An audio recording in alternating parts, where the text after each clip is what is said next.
Assalamualaikum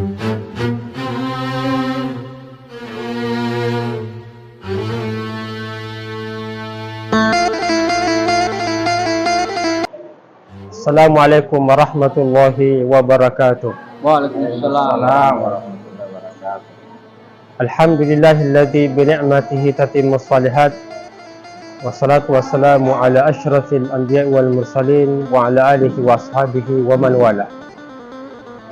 Saya Abbas Baco Miro, pimpinan wilayah Muhammadiyah Sulawesi Selatan, menghimbau kepada kita semua warga Perserikatan Muhammadiyah untuk terus menggiatkan, memeriahkan dan menggembirakan dakwah ilal khair, dakwah kepada Allah Subhanahu wa taala. Karena syiar sebagai pengikut Nabi Muhammad SAW adalah gerakan dakwah. Hal ini sesuai dengan firman Allah Subhanahu wa taala, "Qul hadhihi sabili ad'u ila Allah ala basiratin ana wa man ittaba'ani." Katakan, inilah jalanku, jalan yang mengajak kepada Allah, saya dan umatku.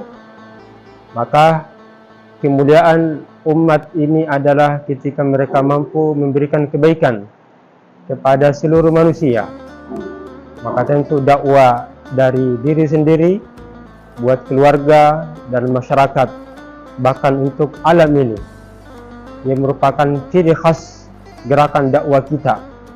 Maka tentu dalam gerakan dakwah internasional yang merupakan sifat dakwah Nabi Muhammad, perlu diawali dari keluarga. Dari keluarga itu ada sosok pribadi kepala rumah tangga, dan itu akan terbentuk masyarakat, dan sebaik-baik masyarakat adalah lingkungan di mana kita hidup, di mana kita tinggal.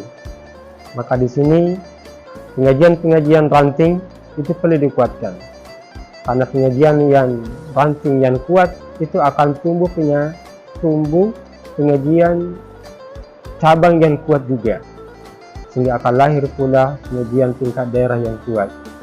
Dan semakin melebar dakwah kita, maka semakin memberikan kemanfaatan. Masjid salah satu bagian dari gerakan dakwah ranting.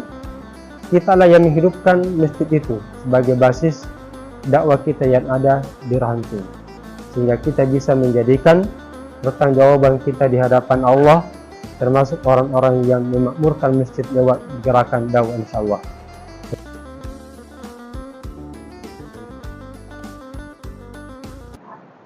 Assalamualaikum warahmatullahi wabarakatuh. Alhamdulillahilladzi bi ni'matihi tatimmus shalihat. Wassalatu wassalamu ala asyrafil anbiya'i wal mursalin wa ala alihi wa ashabihi wa man wala. Allahumma anfa'na bima 'allamtana wa 'allimna ma yanfa'una wa zidna 'ilman. Alhamdulillah, dengan izin Allah Subhanahu wa taala,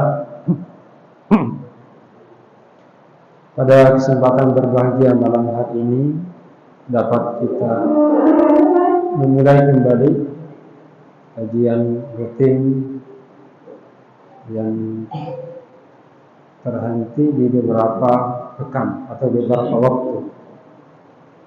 Ya, ini setelah hari Idul Fitri baru pertama ataukah setelah Musyir pertama juga.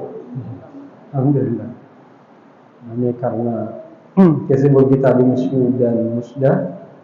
Alhamdulillah pada malam hari ini kita dapat memulai kembali kebiasaan imani yang kita yakini, itu yang akan menjadi pemberat timbangan amal. Dan kalau tadi di Masjid Babul Jannah saya sampaikan, di antara keistimewaan kegiatan jamaah itu yang nanti akan saling panggil memanggil. Jadi yang akan yang sangat gigih mempertahankan hak saudaranya, ketika mereka dipertemukan dalam majelis ilmu. Merawat persaudaraan dan cinta itu dalam iman, ini yang akan nanti dibawa cintanya nanti sampai pada hari kiamat, yang saling panggil menunjuk.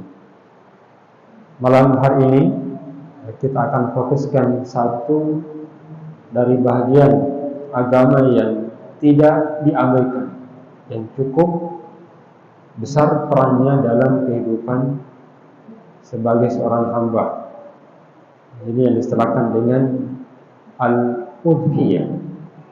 Ya, kalau di bahasa Indonesia kan itu adalah ibadah kurban. Ibadah udhiyah ini itu satu bagian dari bahasan at-tazkiyah yang disebutkan dengan an-nahru ataukah al-dhabhu. Jadi karena an-nahru itu atau al-dhabhu adalah penyembelihan hewan tertentu. Nah, ini yang disebutkan di dalam surat Al-Kautsar. A'udzubillahi minasyaitonir rajim.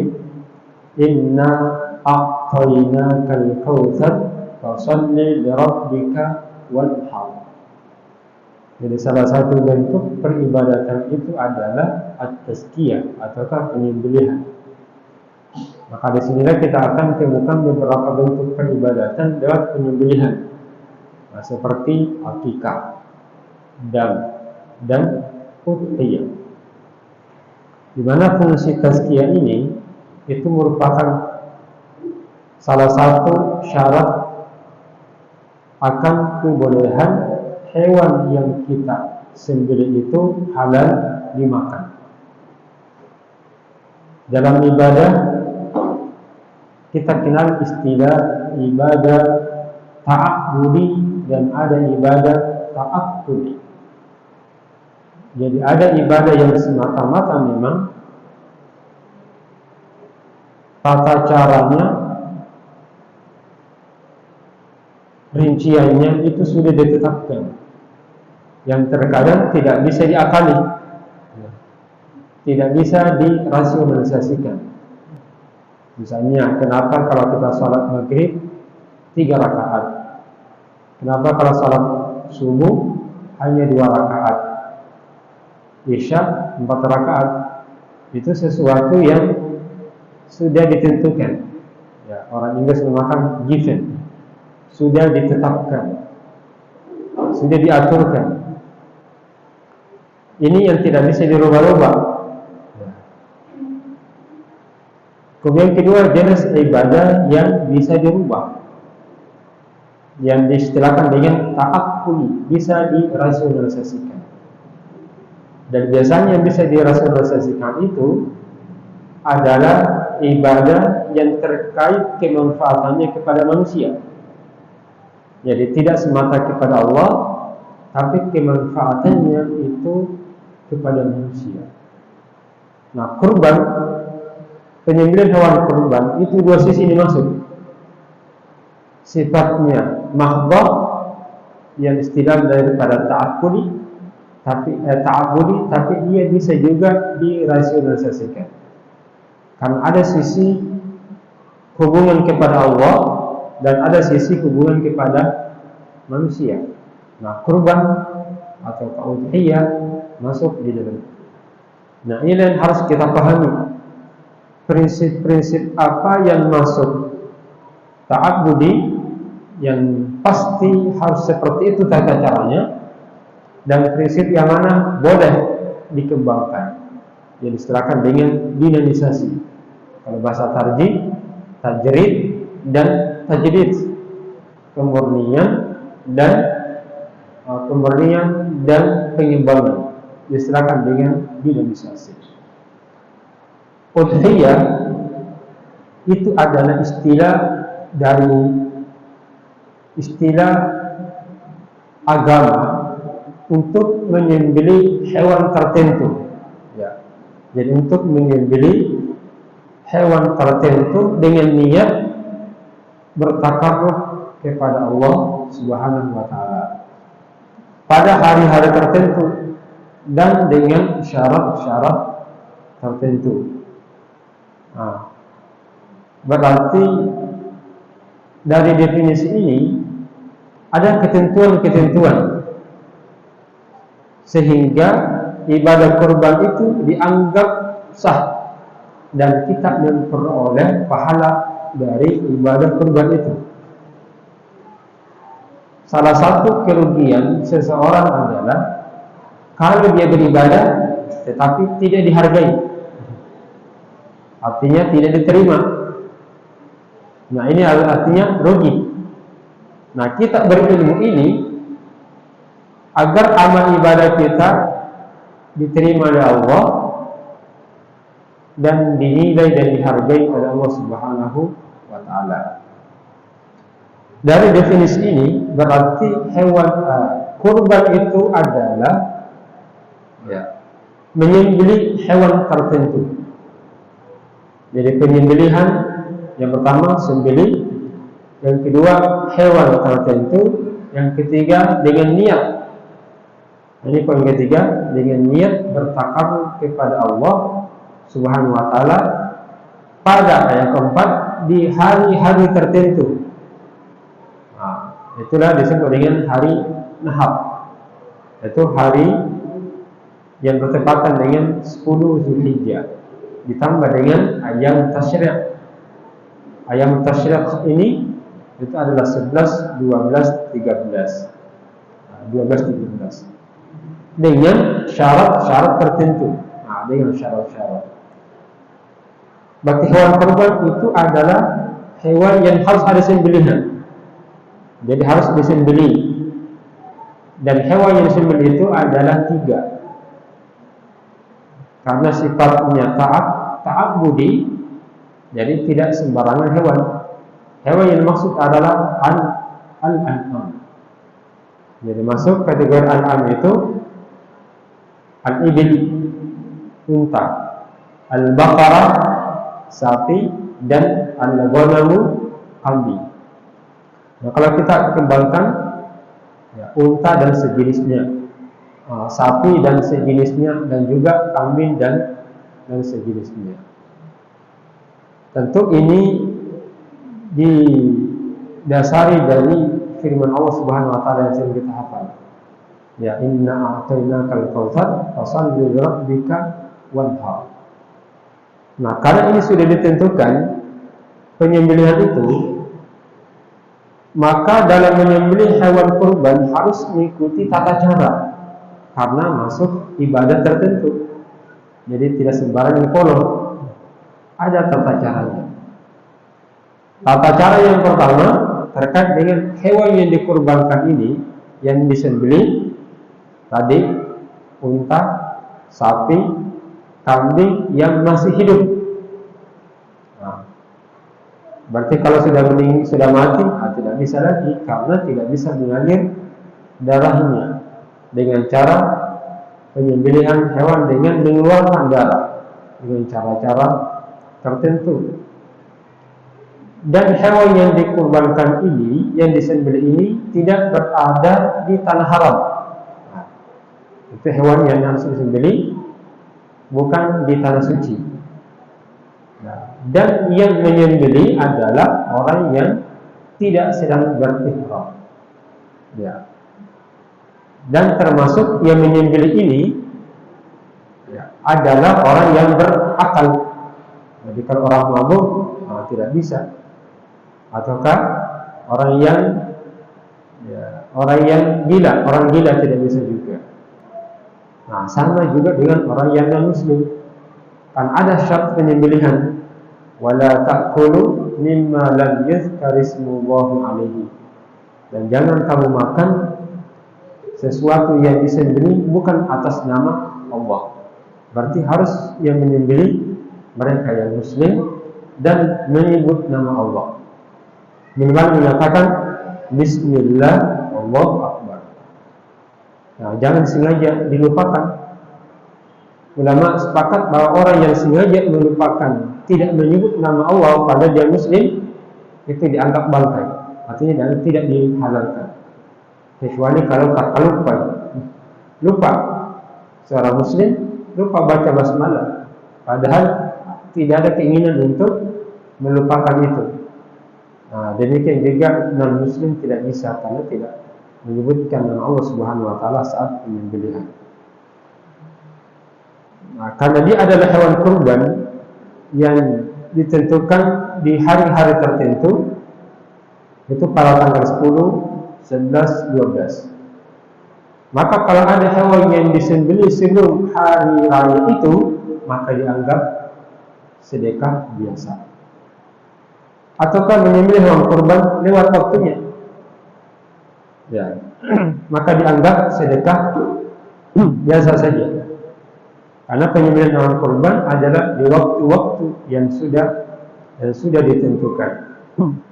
Nah, termasuk ya itu adalah ya 10 tanggal 10 Zulhijjah. Hanya menjadi masalah untuk di kita tahun ini karena berbeda nanti dengan penetapan Kementerian Agama lewat pemerintah lewat Kementerian Agama dari tanggal 28. Itu adalah 10 Zulhijjah menurut metode hisab yang kita gunakan. Namun dengan kriteria imkan ru'yah ini belum masuk, sehingga nanti tanggal 10 Zulhijjahnya kemungkinan besar itu adalah di tanggal 29. Nah, jadi orang yang berkurban ini harus kita identifikasi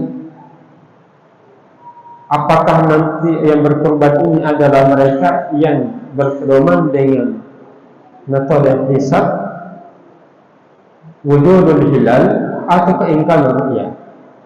Maka seharusnya panitia mengidentifikasi siapa yang menjadi sahibul kurban.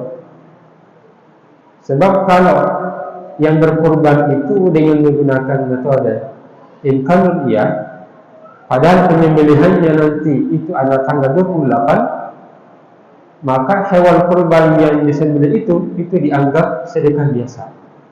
Itu bukan kurban karena belum masuk.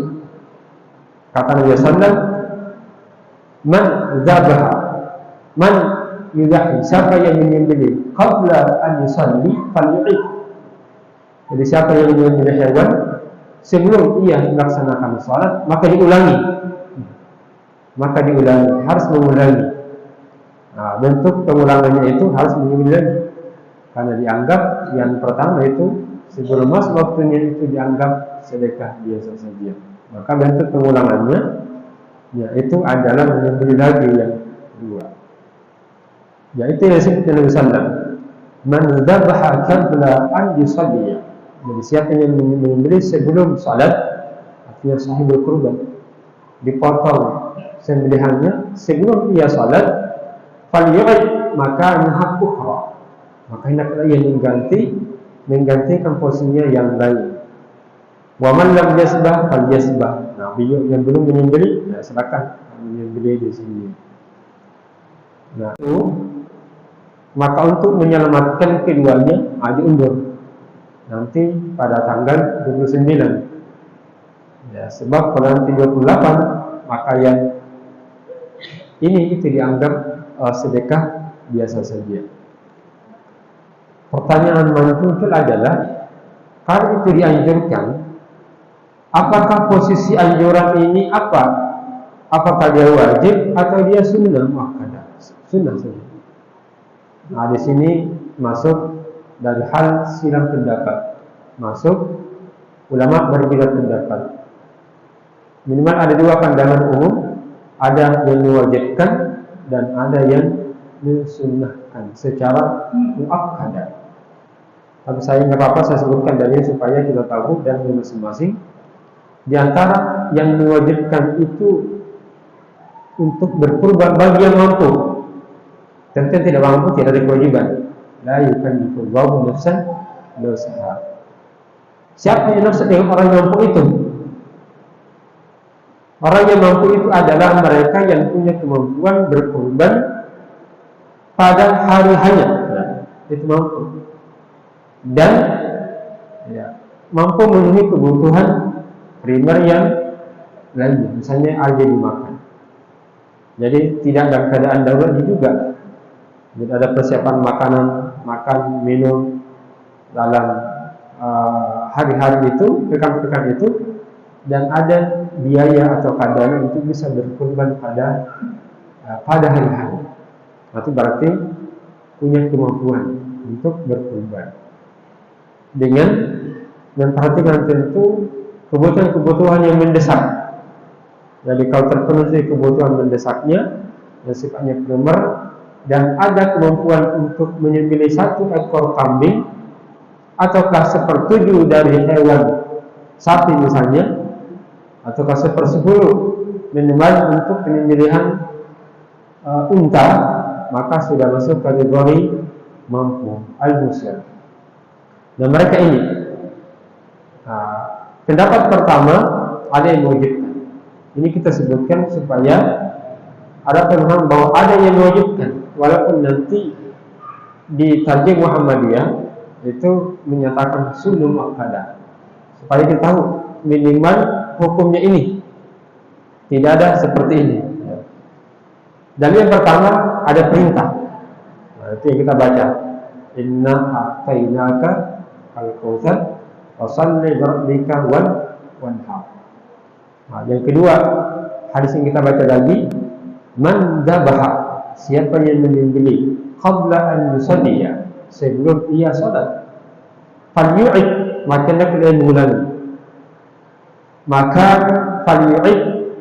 kalimat falyu'id mengulangi, jadi mengulangi makana ukhra, jadi perintah mengulangi penyembelihan hewan kurban yang tidak dianggap kurban, menunjukkan bahwa berkurban itu hukumnya wajib karena diperintahkan. Sekiranya tidak wajib, tidak ada kalimat perintah, cukupnya itu saja, karena dianggap tidak masuk kategori sah, karena menyembelih sebelum melaksanakan salat Idul Adha. Yang kedua, yang menyatakan tidak wajib, dalil yang ketiga yang menyatakan wajib adalah pernyataan sahabat. Abu Hurairah menyatakan, walaupun tidak sampai kepada hadis Nabi, man kana lahu sa'ah wa lam yudhi fala yaqrabanna musallana. Ini riwayat Abu Hurairah, bahwa siapa yang berkemampuan berkurban lalu ia tidak berkurban, maka ia tidak perlu mendekat ke tempat salat kami. Jadi pernyataan tidak perlu dekat-dekat, ini berarti ancaman juga. Ini riwayatnya ikhtilaf. Ada yang menyatakan hadis Nabi, ada yang menyatakan hadis sahabat, ada yang menyatakan marfu, dan ada yang menyatakan mauquf yang sampai kepada sahabat. Yang rajih menurut para ulama dan kritikus hadis bahwa ini adalah pernyataan sahabat, bukan perkataan Nabi Muhammad SAW. Adapun yang menyatakan sunnah, seperti yang disebutkan dalam hadis Ummu Salamah, jika idza dakhala al-ushr, jika sudah masuk 10 hari pertama pada bulan Zulhijjah, wa arada, dan ada yang mau an yudhiya, berkurban. Jadi ketika masuk 10 hari pertama dan mau berkurban, maka jangan ia menyentuh rambut dan kukunya. Jadi jangan dicukur rambut dan kuku sedikit pun darinya. Ini artinya berarti hanya pilihan saja siapa yang mau berkurban. Kemudian yang kedua, sahabat Ibnu Mas'ud itu pernah tidak berkurban padahal dia mampu untuk berkurban. Untuk apa? Untuk memberi pemahaman kepada sahabatnya bahwa kurban itu tidak wajib. Itu diriwayatkan dalam Abdul Razzaq, bahwa beliau mengatakan, saya pernah tidak berkurban padahal saya mampu. Untuk apa? Untuk menghindari pemahaman bahwa ini sesuatu yang diwajibkan. Jadi masa-masa ada beliau waktu tidak berkurban, yang menunjukkan bahwa itu adalah sunnah muakkadah. Jadi kalau kita lihat minimal hukumnya itu sunnah muakkadah. Apa hukum meninggalkan sunnah muakkadah? Para ulama memberikan makna bahwa sesuatu yang sunnah muakkadah yang dianjurkan kalau dilaksanakan, istilah ulama adalah rajulun su, laki-laki buruk. Artinya orangnya tidak bagus, mampu tapi tidak melaksanakannya. Ya sama dengan sholat jamaah, itu sunnah muakkadah. Sehingga kalau orang meninggalkan sholat jamaah tanpa uzur, dia tidak berdosa, tapi dianggap tidak baik itu orang. Rajulun su. Jamaah yang dimakan rahmat Allah Subhanahu wa taala, hewan yang disembelih ini karena dia masuk kategori ibadah ta'abbudi, maka tidak semuanya kecuali memiliki kriteria. Umur yang pertama, jadi minimal umur unta itu adalah 5 tahun, berarti masuk 6 tahun ke 6. Sedangkan sapi minimal 2 tahun, berarti masuk tahun ketiga. Sedangkan kambing itu 1 tahun dan masuk tahun kedua. Dan domba itu bisa 6 bulan. Kenapa? Karena dibatasi waktunya. Beda dengan akikah. Akikah ini umur hewan kurban tidak ada, yang penting ada di dagingnya, itu sudah sah. Tapi kalau kurban ada batas umur minimal, sehingga kalau kita berkurban tidak sampai 1 tahun, ia dianggap hewan biasa saja, tidak dianggap kurban. Sapi tidak sampai 2 tahun, maka dalam merekrut sebagai panitia, jadi tidak mencari kecil ataukah murahnya saja, tapi kriteria bahwa sudah mencapai 2 tahun. Nah, biasanya ada batas minimal yang kita berikan kepadanya. Dan yang tentu hewan yang bagus, gemuk, kemudian tentu sehat dan bertanduk, apalagi kalau warna-warna putih lebih bagus lagi. Nah, dihindari hewan yang berpenyakitan atau cacat. Dan termasuk cacat yang menjadikan hewan itu batal, itu adalah buta sebelah, pincang, sakit.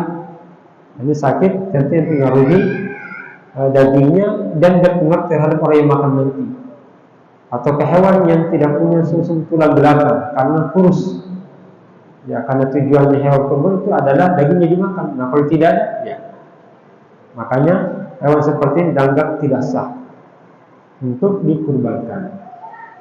Ada bentuk kecacatan tapi masih memungkinkan. Misalnya sobek telinganya, patah tanduknya, atau sedikit retak. Nah, ataukah ekornya ini terpotong sebagian, ataukah semuanya terpotong. Nah, luka-luka yang diakibatkan bukan karena sejak lahir, tapi karena benturan-benturan itu dibolehkan. Nah, termasuk juga yang ya kedirinya hanya satu saja, kemarin hanya satu, itu boleh, tapi makruh yang kita sebutkan. Yang bagus itu adalah tadi, dia gemuk, dia sehat, dan warnanya putih kalau memungkinkan, karena Nabi SAW menyukai hewan kurban yang punya daging yang banyak, agar banyak manfaatnya kepada orang lain. Apa yang boleh dilakukan orang yang berkurban ini? Saat dia berkurban, dia tidak boleh, ya, yang pertama adalah menjual dagingnya.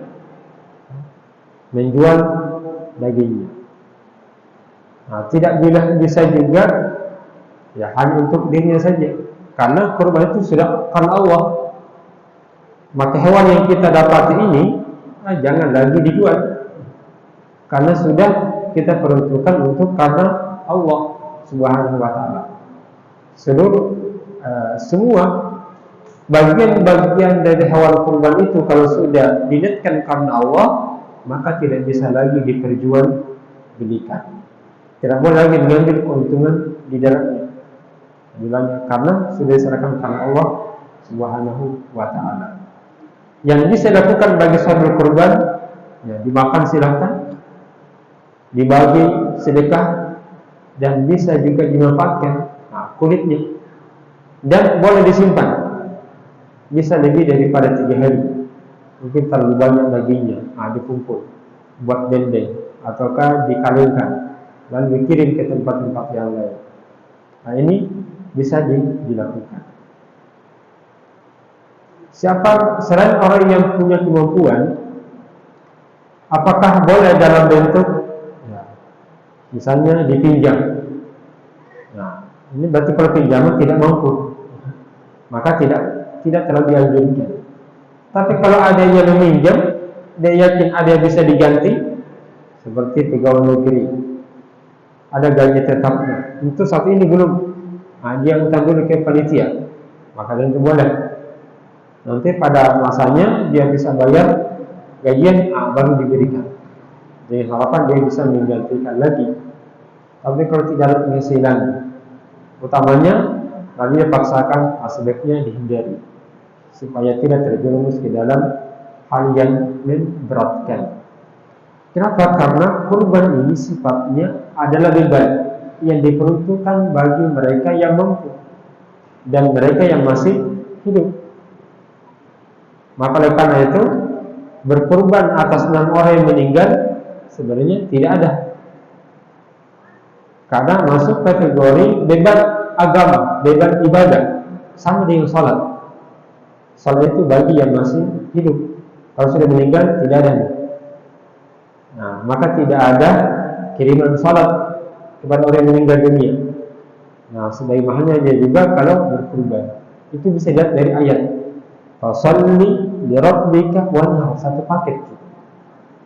Jadi kalau salat yaitu Idul Adha dan berkurban. Salat ini bagi siapa? Yang masih hidup.